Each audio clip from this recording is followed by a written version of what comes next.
ప్రతిపక్ష నేత జగన్ మరికొందరిపై కృష్ణా జిల్లా నందిగామ పిఎస్లో కేసు నమోదైంది. విధులకు ఆటంకం కలిగించారంటూ ఆసుపత్రి అభివృద్ధి కమిటీ ఫిర్యాదు చేసింది.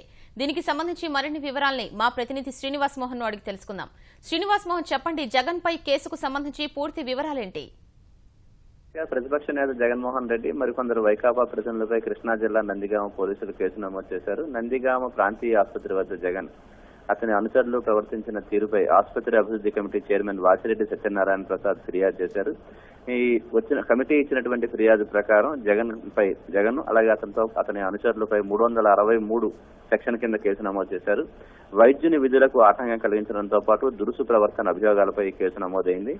నిన్న దివాకర్ ట్రావెల్స్ బస్సు ప్రమాద దుర్ఘటనలో గాయపడిన ప్రయాణికులను పరామర్శించేందుకు జగన్ నిన్న మధ్యాహ్నం నందిగామ ఆసుపత్రికి వచ్చారు.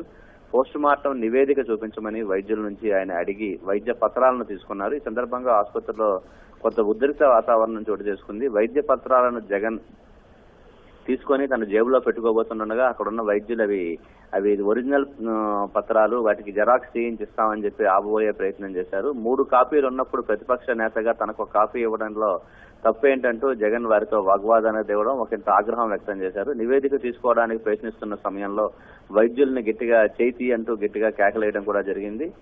అయితే డాక్టర్ కాపీ అని చెప్పినా కూడా ప్రతిపక్ష నేత జగన్ వినకపోవడం, అదే సమయంలో కలెక్టర్ బాబు అక్కడికి వచ్చి ఆయన జోక్యం చేసుకున్నారు. అతనిపై కూడా జగన్ కొంచెం తీవ్ర స్వరంతోనే స్పందించిన పరిస్థితులు అక్కడ అన్ని ప్రత్యక్షంగా మీడియాలో కూడా ప్రసారం అయ్యాయి. అలాగే దానికి సంబంధించినటువంటి వీడియోలు కూడా రికార్డ్ అయిన నేపథ్యంలో ఆధారాలు కూడా ఉన్నాయి. జగన్ ఆసుపత్రిలో బాధితుల్ని, గాయపడిన వాళ్ళని పరామర్శించేందుకు వచ్చిన సమయంలో కొంత దురుసుగా, కొంత అతిగా ప్రవర్తించారు అనే అభిప్రాయం పోలీసు వర్గాల్లో కూడా ఉంది. దీంతో ఆసుపత్రి అభివృద్ధి కమిటీ ఇచ్చినటువంటి ఫిర్యాదు మేరకు జగన్ అలాగే అతని అనుచరులపై కూడా కేసు నమోదు చేశారు. ఆ కలెక్టర్ బాబుతో మాట్లాడుతున్న సమయంలోనే మొత్తం పోలీసుల నుంచి కలెక్టర్ దాకా అధికారులంతా అవినీతి పరులే అనేటువంటి వ్యాఖ్యలు చేయడం, అలాగే విచారణ జరిపించి అందరినీ సెంట్రల్ జైలుకి తీసుకుపోతా అనేటువంటి తీవ్ర స్వరంతో కూడా హెచ్చరికలు చేసినటువంటి అంశాలన్నీ కూడా రికార్డ్ అయిన నేపథ్యంలో ఆసుపత్రి అభివృద్ధి కమిటీ ఇచ్చిన ఫిర్యాదు మేరకు జగన్ మరికొందరిపై సెక్షన్ 363 కింద ఈ నందిగామ పోలీస్ స్టేషన్ లో కేసు నమోదైంది. ధన్యవాదాలు శ్రీనివాస్ మోహన్.